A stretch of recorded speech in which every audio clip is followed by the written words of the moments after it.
Okay, we were talking on C5 as the issues of syncretism, deceit versus integrity. Now I'm going to give you a case study that is so interesting to me. Okay, in early 1970s, we were looking for somebody doing what we thought we could do in contextualization. At Trinity Seminary in '72, we were getting a lot of the fuller books on sociological identification and contextualization issues was coming out of Fuller big time in the early '70s. And I was looking at that stuff while I was studying at Trinity, and I thought, well, this could fit in Bangladesh. These models or these social structure understandings could help us. So then I was thinking, we've had no results in Bangladesh in Muslim evangelism, literally nothing. So would some of this be appropriate? And so the Lord gave us 3 couples at Trinity while I was there, and we went back and said, well, let's try something new in Bangladesh because there's nothing here. There's nothing to mess up.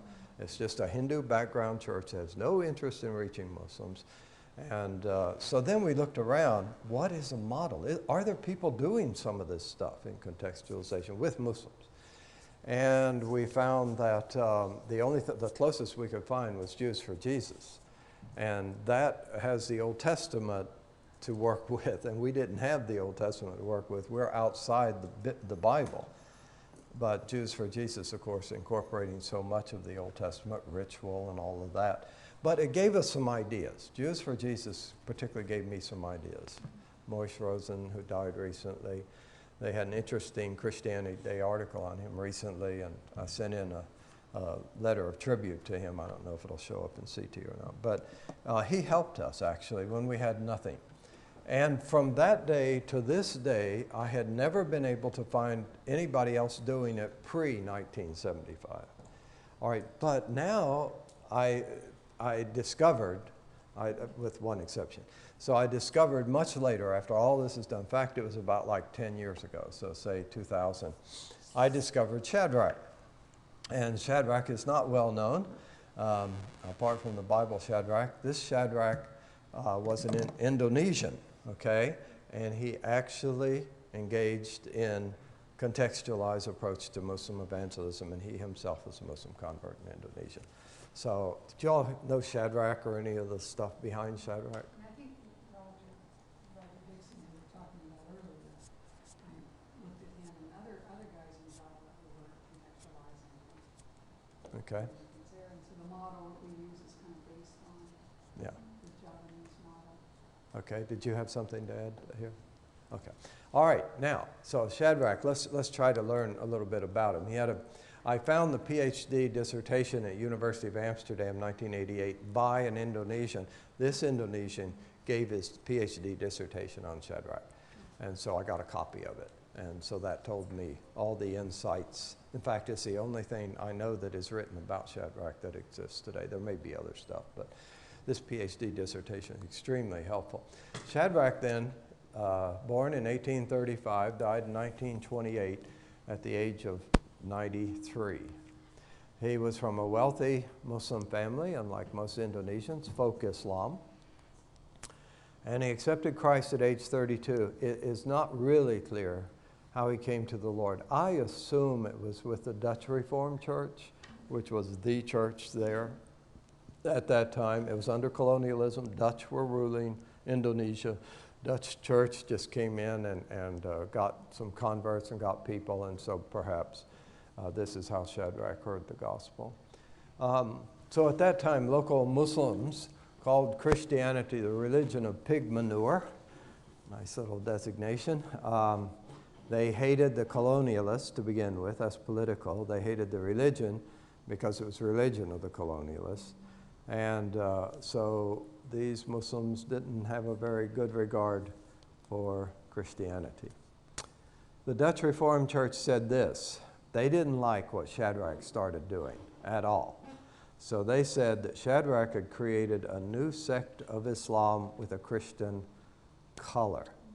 Now, this idea, a new sect of Islam, is being used by some C5 people. They say there are variations within Islam that we've already talked about a bit here, especially some of the Sufis. Some Sufi guys are way out, but they're not considered outside the pale of Islam. Now, Ahmadiyya are considered outside.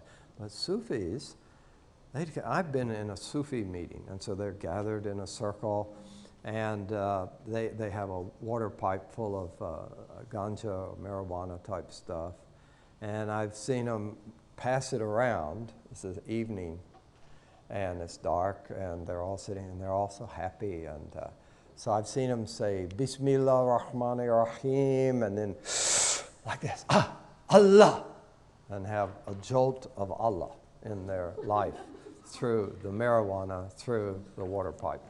And so now I'm not saying all folk Muslims do this, okay? So I'm not extrapolating. I'm saying I've seen it. And what I'm saying is no one says they're not Muslim. They're within the pale. I mean, there's nominal Muslims, there's bad Muslims, there's drinking Muslims. If you can say the creed, there's no God but God, Muhammad's the prophet, and last prophet, so you get the Ahmadiyyas out of there, then you're okay. And so what is being said is that the new sect of Islam within Islam is the C5 approach. So that's what we talked about, these different facets. Then can they be acceptable to Islam? Because some of these people are saying the creed, and they're in the prayer lines, and they're kind of disguising what they're doing about Jesus in the Bible, as far as I'm concerned. But they're saying we could be accepted as a sect of Islam, okay?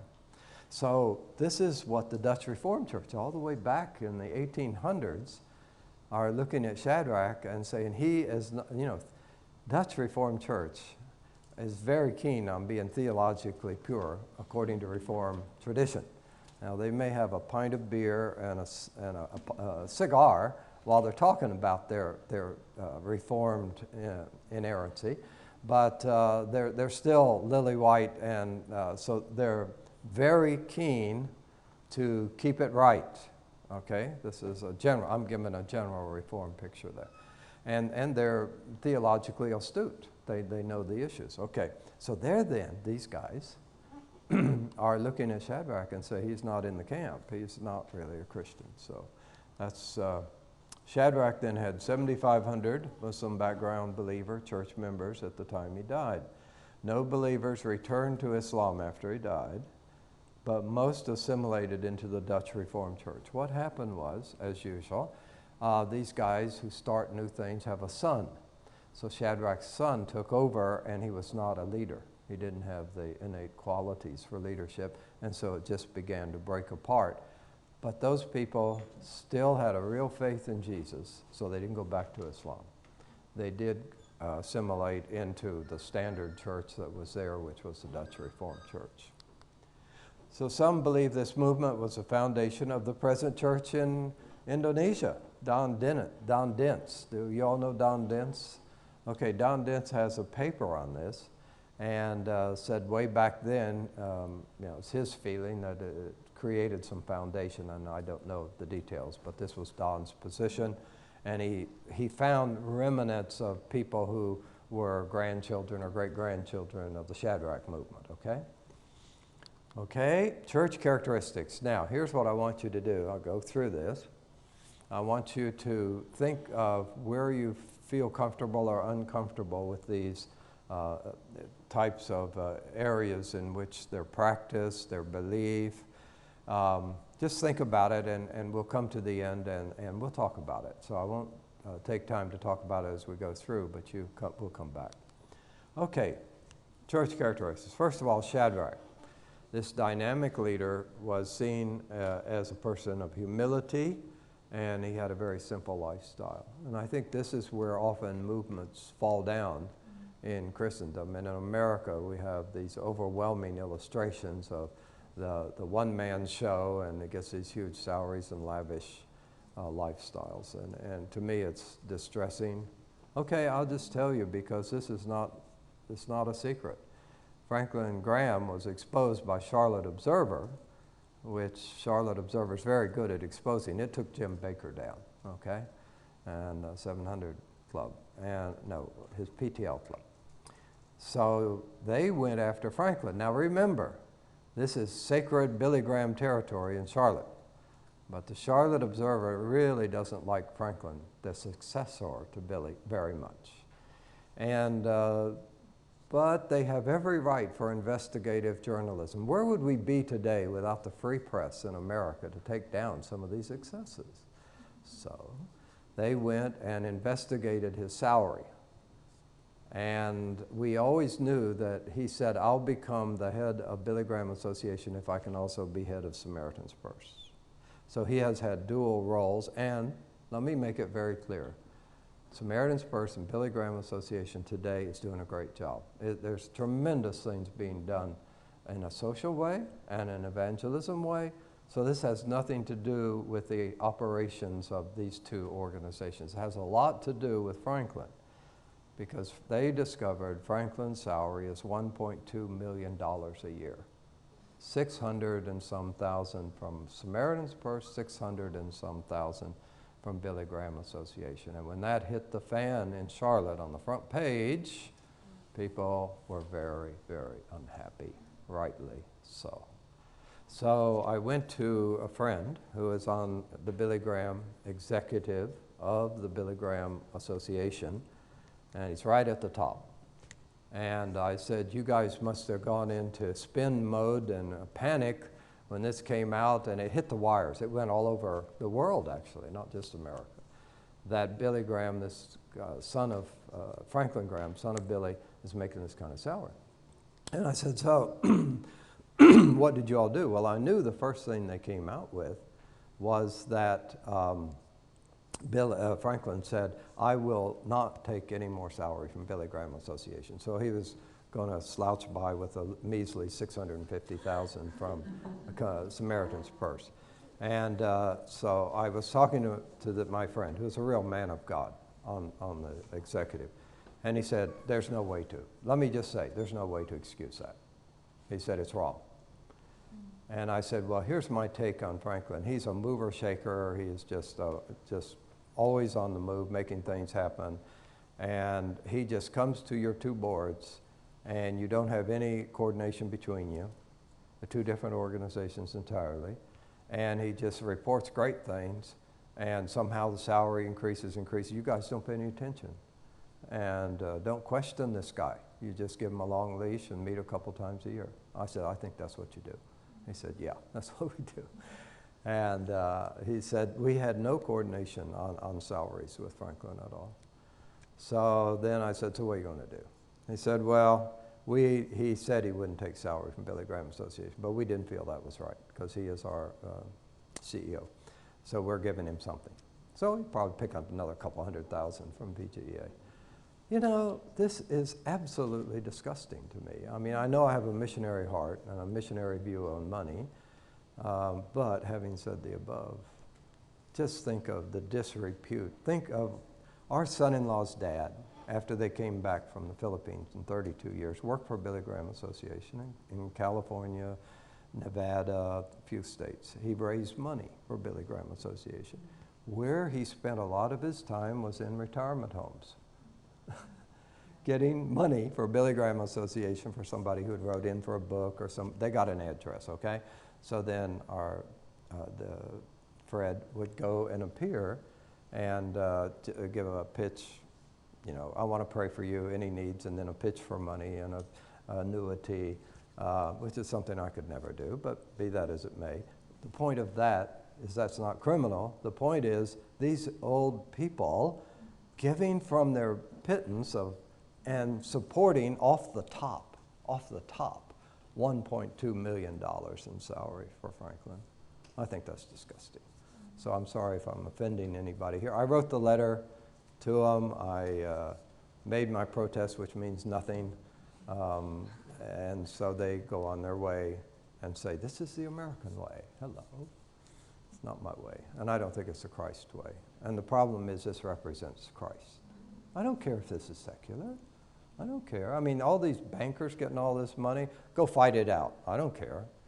That's not on me. But the name of Christ is on me. I'm branded with that name. And what somebody over here is doing, affects Christ, which affects me and affects my testimony and affects people how view everything, how they view my ministry. Believe me. Okay. Say, all right, Partial, you got the venom out. Now go on with the course. But I think we need to be careful, right? I mean, we're talking about testimony here.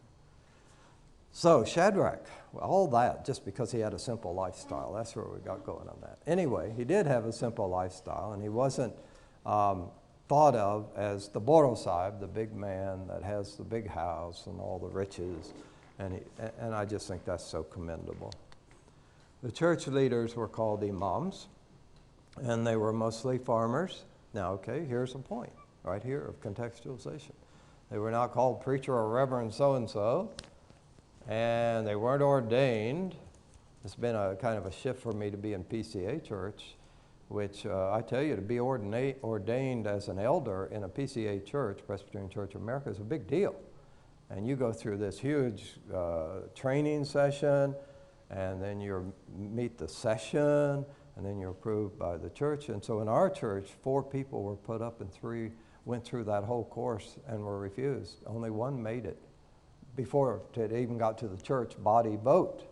So I'm just saying how strict they are.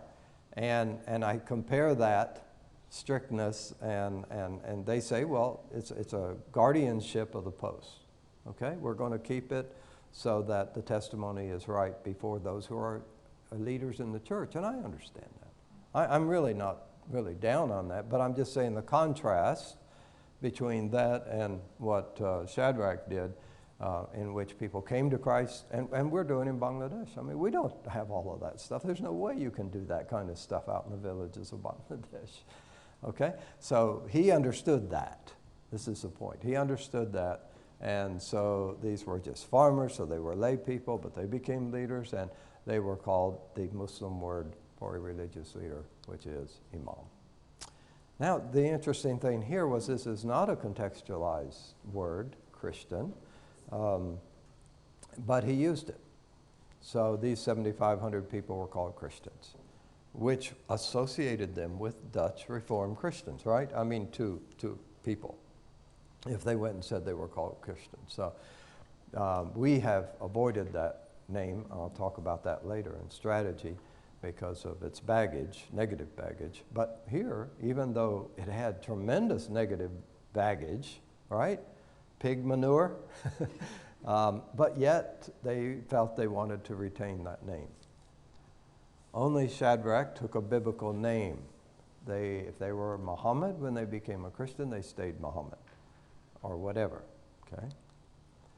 Zakat, which is the offerings, was received, so the people gave support to all the functions that they had.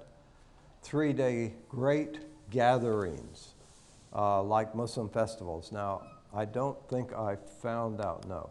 I didn't find out if they held it at the same time as the Eid festivals within Islam, the time of the Hajj and the time of the breaking of the fast. I don't know the answer to that. I wish that had been clearer. But they did have gatherings. So in other words, the social component to community was very important. He understood that, and they had those gatherings. Now, this is interesting. The church buildings were made of local material with a design similar to a mosque. They were called mosque.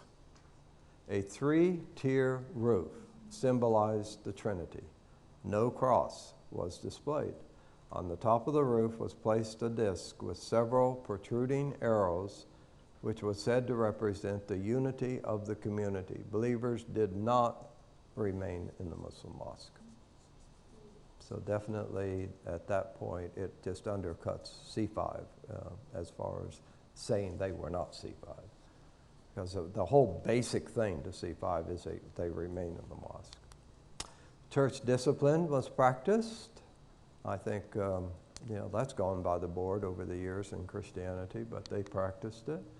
Community life followed Javanese customs, so they fit in with probably patriotic times or whatever was going on. Believers, okay, we talked about that, didn't remain in the mosque. They used a drum to call people to worship, as was done in the mosque. So these are days where they didn't have a PA system, and so they had the drum. Scriptures were laid out on a table like the Quran was in the mosque. So off the floor, and scriptures laid on something like this, or the rial that you all have seen pictures of, and or on a table. This was respect given to the Bible. Believers sat on the floor on mats, men separated from women.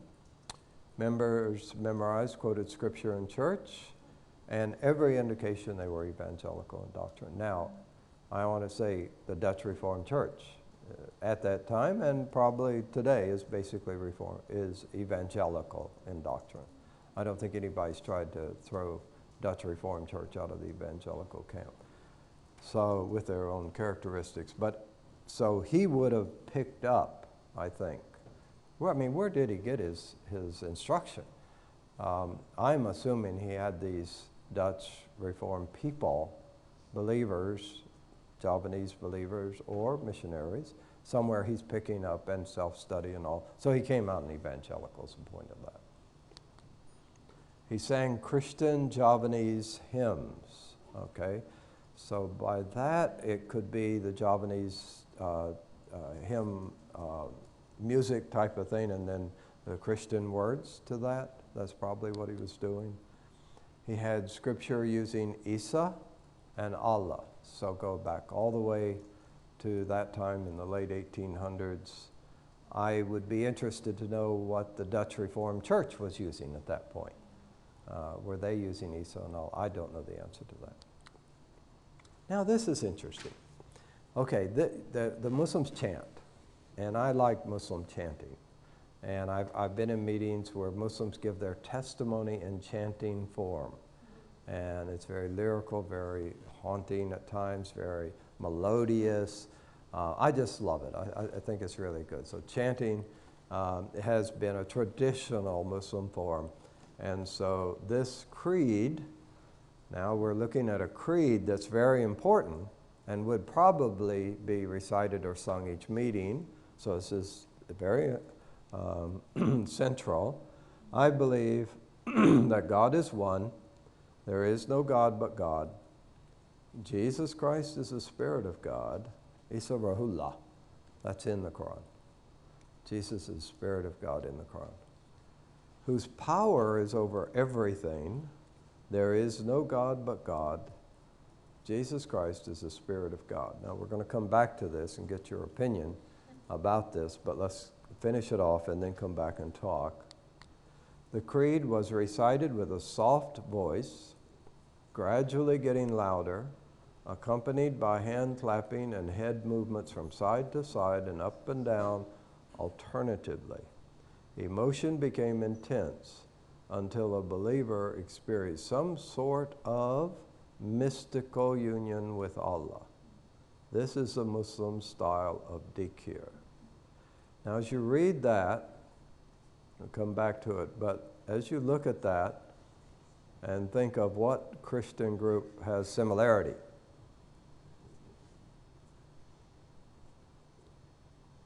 I'm waiting.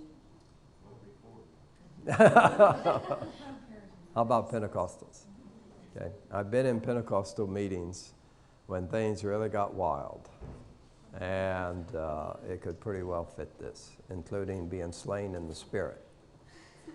Okay? All right, we'll come back. The Apostles' Creed was quoted with a reference to Jesus now.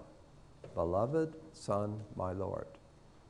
It also stated that Jesus ascended to the quite flowery heaven. So they like flowers in heaven. So everybody can have their own characteristics of heaven. They like flowers. Okay? MBBs did not divorce their multiple wives, but polygamy was opposed in regard to taking of additional wives. So they could come in with what they had and keep what they have. We're going to settle that problem tomorrow. We are going to have a Bible study on polygamy. Okay? Not just opinions, but Bible study. Okay? Cows, that's interesting. Cows were prayed over at the time of their slaughter in Muslim fashion. So the Bismillah, slicing slowly, getting the blood out. Can't eat blood in Islam, so get all the blood out, I'm sure. and they're praying over them. So if you pushed them and saying, what's the prayer? I'd like to know. I don't know. But if it's just a Bismillah, in the name of God, you're doing this, beneficent and merciful, you're killing this cow. Not much mercy for the cow, right? I mean, I don't know. Modified Muslim rituals were followed, which were and included a woman's first pregnancy, 40-day infancy celebration, male circumcision, funeral ceremonies, planting of crops festival, New Year's celebration. Shadrach did not follow the Islamic rituals of honoring dead spirits, which is very common and focus on. Observe Muharram, which would be more on the Shia side perhaps. Celebrate the birth and death anniversary of Muhammad, which is very important. Nothing was said about the two Eids or the Ramadan fast. I would have longed to hear if he kept the fast or if he had some type of abstinence to not offend, or what, how he handled that. It wasn't in the book. Okay, they did not affirm Muhammad as a prophet of God, but spoke rather openly of the superiority of Jesus over Muhammad.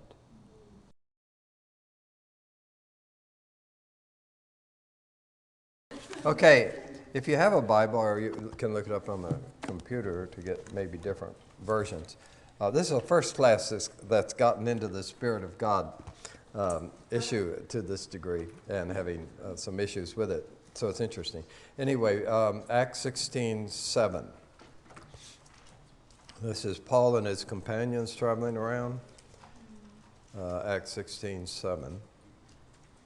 When they came to the border of Mysia, they tried to enter Bithynia, but the Spirit of Jesus would not allow them to.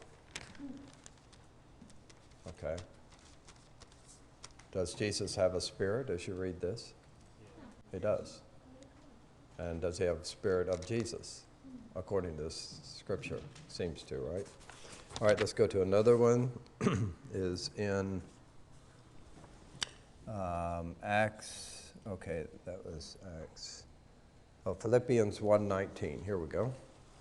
Philippians 1:19. Does it? Okay. Here we go. For I know that through your prayers and the help given by the what? Spirit of Jesus Christ, what has happened to me will turn out for my deliverance.